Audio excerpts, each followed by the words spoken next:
semuanya, Assalamualaikum warahmatullahi wabarakatuh.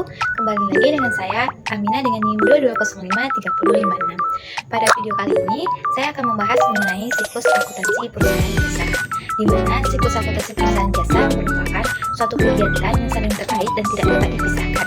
Bahkan, siklus akuntansi perusahaan jasa ini memiliki beberapa tahap seperti yaitu tahap pencatatan, tahap pengikhtisaran, dan tahap pelaporan. Pada kesempatan kali ini, saya akan membahas mengenai tahap pencatatan. Sebelum kita memasuki pada tahap pencatatan, kita harus perlu mengetahui apa sih itu perusahaan jasa. Nah, perusahaan jasa adalah perusahaan yang kegiatan utamanya melayani masyarakat di bidang jasa dengan memproduksi sesuatu yang tidak berwujud. Meskipun produk akhir perusahaan jasa tidak berwujud atau berupa layanan, perusahaan jasa tetap membutuhkan produk berwujud untuk mendukung kegiatan operasinya. Nah, setelah kita memahami mengenai karakteristik perusahaan jasa tersebut, selanjutnya kita akan memasuki bagaimana sih tahapan pencatatan pada siklus akuntansi perusahaan jasa. Tahapan pencatatan pada siklus akuntansi perusahaan jasa ada beberapa tahapan seperti menganalisis transaksi, di mana menganalisis transaksi ini adalah mekanisme debit dan kredit dalam akuntansi. Ada mekanisme cara mendebit dan mengkredit suatu transaksi di perusahaan. Biasanya yang pertama adalah pada aset. Apabila terjadi penambahan, dia akan ada di debit, dan apabila ada pengurangan, dia akan dicatat di kredit. Dan yang kedua, dianya adalah liabilitas, di mana apabila ada penambahan akan dicatat di kredit, dan apabila ada pengurangan akan dicatat di debit. Dan yang ketiga, dianya adalah ekuitas, di mana apabila ada penambahan akan dicatat di kredit, dan apabila ada pengurangan akan dicatat di debit. Dan selanjutnya ada pada pendapatan, di mana apabila terjadi penambahan dia akan dicatat pada kredit, dan apabila ada pengurangan dia akan dicatat di debit.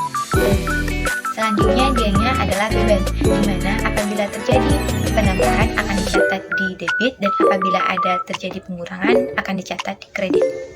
Selanjutnya, setelah kita menganalisis transaksi, kita membuat yang dinamakan jurnal umum, di mana jurnal umum ini adalah suatu buku harian tempat mencatat semua transaksi-transaksi yang terjadi dalam perusahaan secara sistematis dan kronologis, di mana pencatatan dilakukan berdasarkan bukti-bukti dengan menyebutkan akun yang akan didebit dan yang akan dikredit. Untuk jurnal umum seperti gambar di samping ini, yang memiliki beberapa fungsi. Yang pertama dianya adalah fungsi mencatat, di mana jurnal umum merupakan tempat mencatat setiap transaksi terjadi keuangan, baik yang bersifat internal maupun transaksi eksternal. Dan yang kedua dianya adalah historis, di mana jurnal mencatat transaksi perusahaan secara kronologis. Dan yang ketiga dianya adalah adanya fungsi informasi. Jurnal memberikan informasi tentang peristiwa ekonomi yang terjadi dalam perusahaan. Dan yang keempat dianya adalah fungsi analisis. Jurnal berfungsi sebagai sarana untuk menganalisis transaksi mana yang dicatat di sisi debit dan di mana yang dicatat di sisi kredit. Dan yang kelima dianya adalah fungsi instruksi. Jurnal bersifat memerintah untuk melakukan pencatatan di akuntansi berikutnya atau posting buku besar. Tahap yang terakhir dianya adalah posting ke buku besar, di mana buku besar ini adalah kumpulan dari akun-akun yang sejenis yang satu sama lain saling berhubungan dan serta sistematis. Akun buku besar merupakan formulir tempat mencatat perubahan aset, liabilitas, ekuitas, pendapatan, serta beban akibat transaksi yang terjadi di dalam perusahaan. Selanjutnya, kita dapat mengetahui bagaimana bentuk-bentuk buku besar. Bentuk-bentuk buku besar ini terbagi ada 4 bagian. Yang pertama seperti bentuk akun T, di mana merupakan format buku besar yang paling sederhana. Bentuk akun T ini terdiri dari 4 bagian, yaitu ada nama akun, nomor akun, debit di sisi kiri, dan kredit di sisi kanan. Dan yang kedua, dianya adalah bentuk 2 kolom seperti pada gambar ini. Dalam bentuk 2 kolom ini, antara debit dan kredit dipisah, baik keterangan maupun jumlah angkanya. Dan yang ketiga, dianya bentuk 3 kolom, seperti gambar ini. Pada bentuk 3 kolom terdiri atas tanggal, keterangan, ref, kolom debit, kolom kredit, dan saldo. Dan selanjutnya ada dianya bentuk 4 kolom, seperti gambar samping ini. Pada bentuk 4 kolom terdiri atas tanggal, keterangan, kolom debit, kredit, dan saldo debit dan saldo kredit. Langkah bagaimana cara memposting buku besar. Yang pertama, dianya adalah tanggal jurnal dipindahkan pada kolom tanggal buku besar. Dan yang kedua, dianya adalah halaman jurnal dipindahkan pada kolom ref buku besar dengan menuliskan JU. Misalnya JU1 berarti posting buku besar berasal dari jurnal umum halaman 1. Dan yang ketiga, dianya adalah jumlah pada jurnal dipindahkan ke buku besar sesuai dengan akun yang bersangkutan. Jumlah debit jurnal ditempatkan pada debit buku besar dan jumlah kredit jurnal ditempatkan pada kredit buku besar. Dan selanjutnya yang terakhir, dianya adalah pada kolom ref. Jurnal diisi dengan nomor kode akun buku besar yang digunakan. Posting ke buku besar merupakan tahapan terakhir dalam pencatatan siklus akuntansi perusahaan jasa. Pada tahapan-tahapan pencatatan yang kita pahami tadi, seperti menganalisis transaksi, membuat jurnal umum, serta posting ke buku besar, merupakan tahapan yang perlu kita pahami dan kita cermati. Karena kesalahan pencatatan dapat mengakibatkan kesalahan penilaian kinerja perusahaan.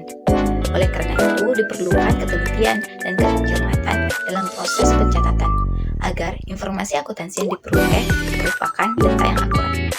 Materi yang sudah saya sampaikan tadi, kita dapat menyimpulkan bahwasanya yang pertama adalah perusahaan jasa merupakan perusahaan yang kegiatan utamanya melayani masyarakat yang bidang jasa dan memproduksi sesuatu yang tidak bermutu. Nah, dan yang kedua, kita dapat menyimpulkan bahwa pada tahap pencatatan dalam siklus akuntansi perusahaan jasa ini memiliki tiga. Yang pertama, dianya adalah menganalisis bukti transaksi, yang kedua, dianya adalah membuat jurnal umum, dan yang ketiga, dianya adalah membuat buku besar. Dan selanjutnya, dapat kita ketahui dari tahapan pencatatan tersebut, jurnal umum merupakan suatu buku harian tempat mencatat semua transaksi-transaksi yang terjadi dalam perusahaan secara sistematis. Selanjutnya, dapat kita ketahui juga bahwa buku besar ini dianya adalah kumpulan dari akun-akun sejenis yang satu sama lain saling berhubungan secara sistematis. Dan akun buku besar ini merupakan formulir tempat mencatat perubahan aset, liabilitas, ekuitas, pendapatan, dan beban yang akibat transaksi yang terjadi di dalam perusahaan. Baiklah, sebelum mengakhiri video, saya memiliki tugas nih yang akan teman-teman kerjakan di rumah. Dianya ada pada lembar samping ini, di mana tugasnya yang pertama adalah catatlah transaksi-transaksi tersebut ke dalam jurnal umum. Dan yang kedua, tentukanlah akun mana yang akan didebit dan dikredit untuk setiap transaksi yang dilakukan. Semangat ya buat teman-teman lebih memahami mengenai siklus akuntansi perusahaan pada tahap pencatatan. Nah, buat teman-teman saya memiliki nih kata-kata motivasi, di mana kata-kata motivasi ini merupakan kata-kata salah satu favorit bagi hidup saya. Dianya adalah perkataan Imam Syafi'i. Beliau pernah berkata, jika kamu tidak sanggup menahan lelahnya belajar, maka kamu harus sanggup menahan perihnya kebodohan. Sampai di sini pemaparan materi video yang dapat saya sampaikan. Semoga teman-teman dapat mencermatinya secara jelas dan mudah dipahami oleh teman-teman.